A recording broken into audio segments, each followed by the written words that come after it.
Lola Magdalene Scott, and here with us in the studio today is Mr. Sonny Burnette, and thank you for joining us, sir. It's a pleasure, Lola. I'm so glad you could take the time out to join us. A little background on those of you who don't know Mr. Burnette. He is a professor at Georgetown in the music department and has been for 22 years. It's been a while. It has.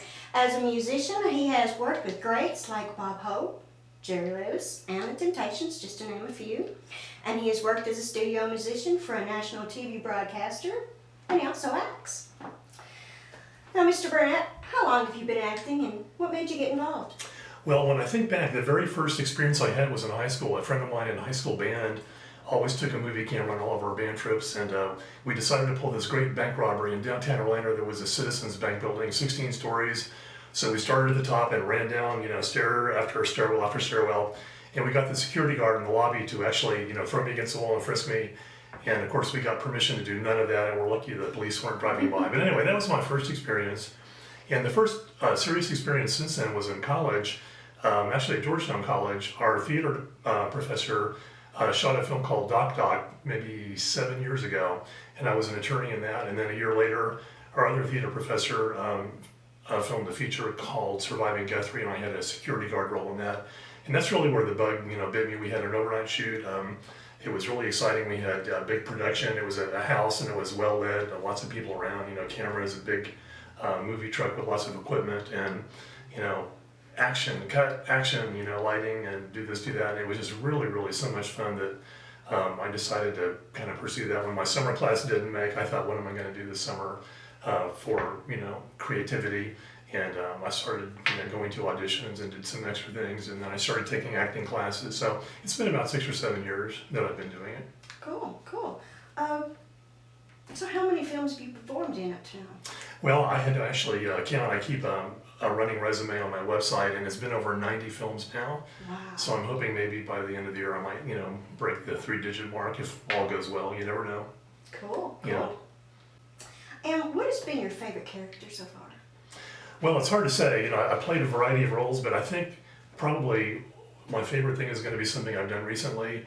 And the thing that stands out in my mind most in recent months was a film called Nearly Dead, produced by John Maynard, and it actually won Best Comedy Short at the Life Film Festival in Richmond a few weeks ago. Cool. And it was about 4 older gents in a nursing home, and there was Francois Waterley, who was always hassling the gentleman, and then there's the nurse Manley, the battle axe, and those two were always, punishing the 4 gents. And the funny part of that film is, what John tried to do was point out the similarities between zombies and older folks sometimes.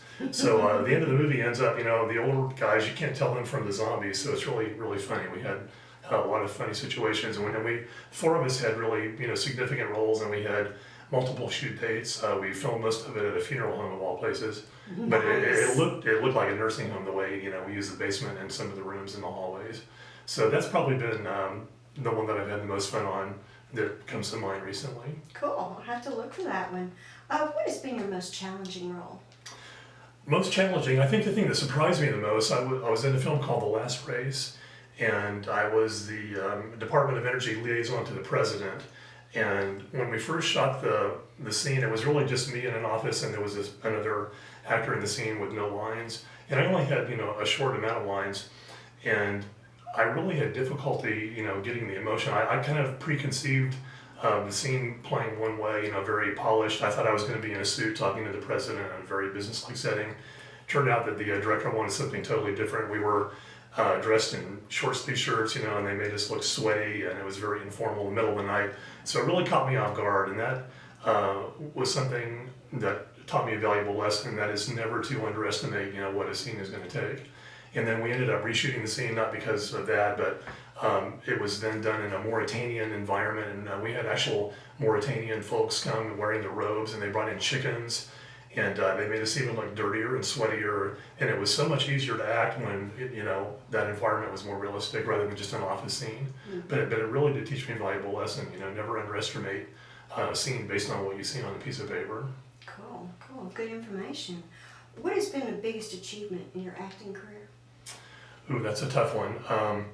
I'm not sure that there's one particular achievement. I think I think the thing that has been most pleasing to me and fulfilling for me is just the fact that I've been able to kind of work regularly, and I haven't had too many, hiatus periods. So that's probably it, more than one particular film, I think.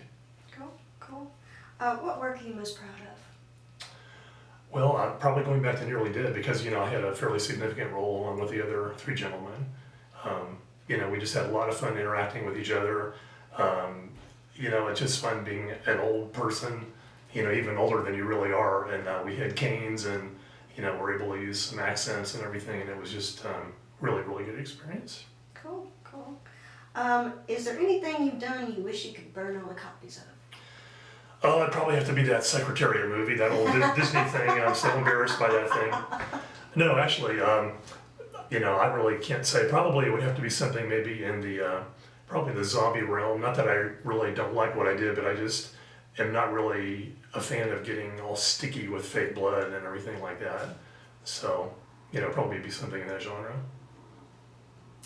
How much do you draw on your own experience when you act? Quite a bit, actually. I don't want to go into detail, but I've had some, personal experiences that are maybe perhaps negative. And there are times where maybe you need to draw on, maybe anger or fear or shock. And I really do think about things that have happened to me in my life. I think that helps me, give a more realistic portrayal of certain scenes when those are required. Do you ever find yourself acting in real life situations?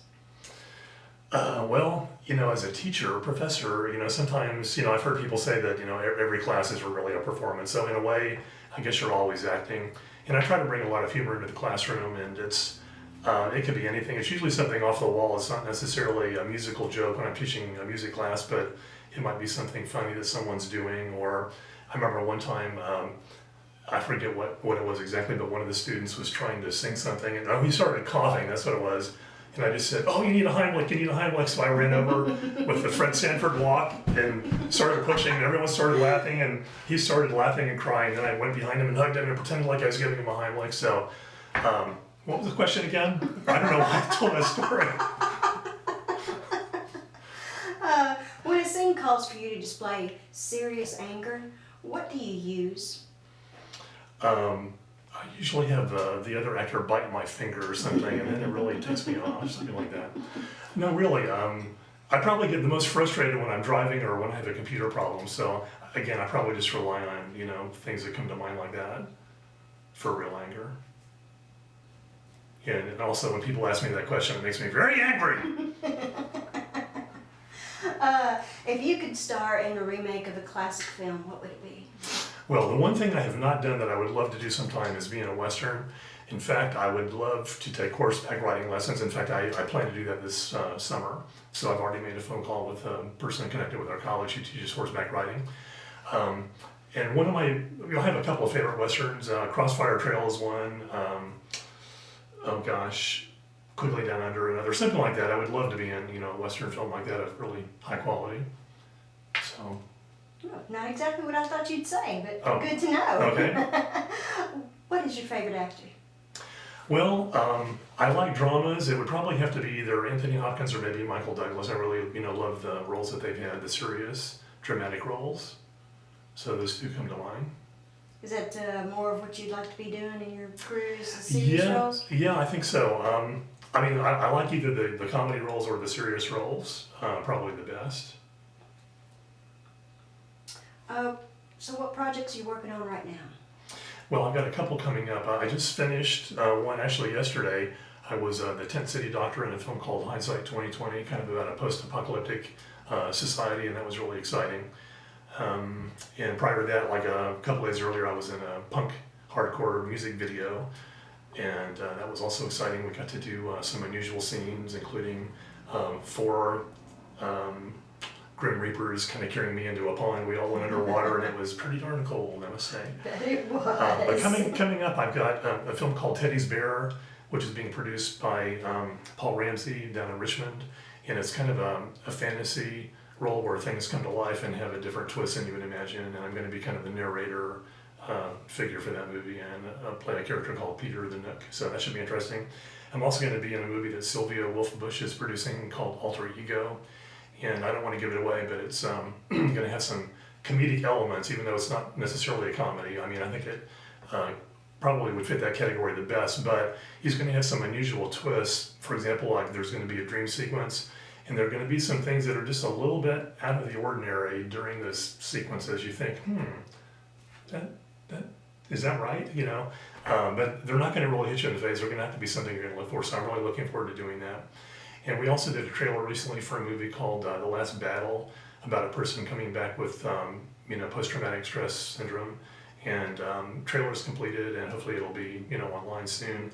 And hopefully that will start shooting in the fall if all goes well. So those are a few things coming up. What's the most important thing you've learned from the directors that you worked with?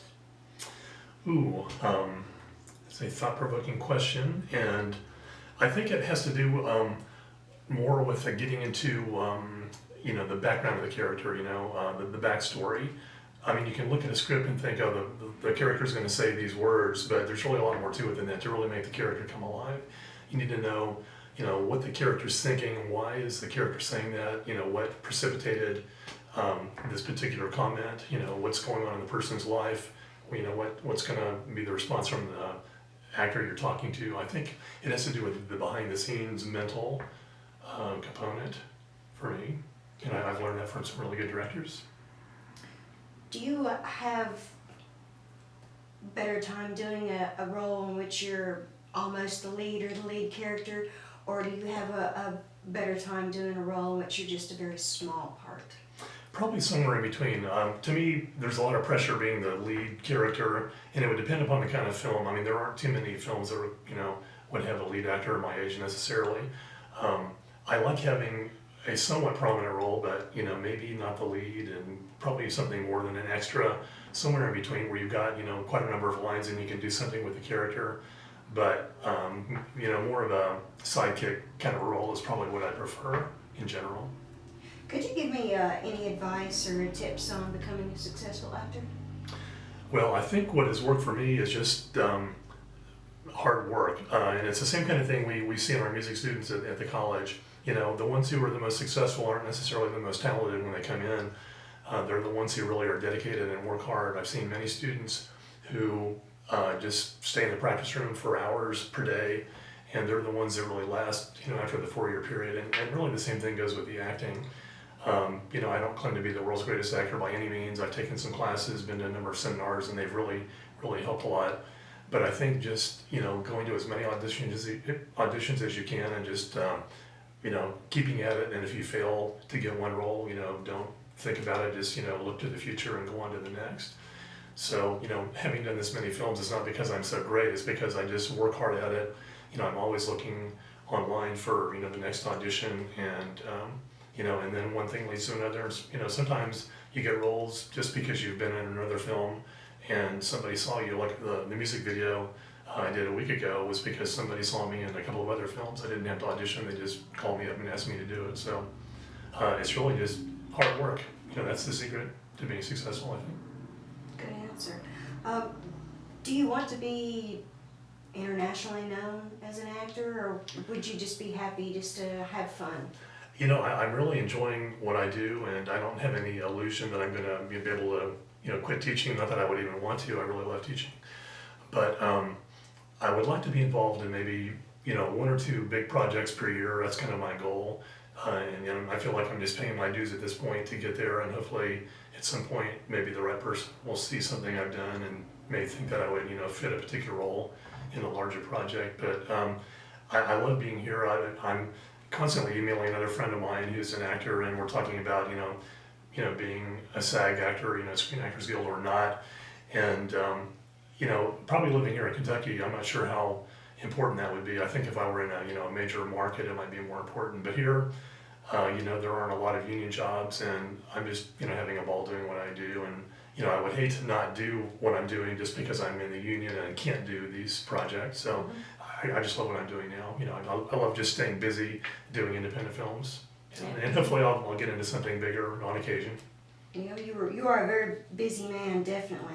Well, that is all the time that we have for today, and I would like to thank our wonderful guests once again for joining us. I wish you continued success, and we'll be looking out for all the many, many movies that you've been in up to now, and probably many, many more that you will. Thank you so much for being here, and boys and girls, safe travels. See you next time. Thanks, Lola.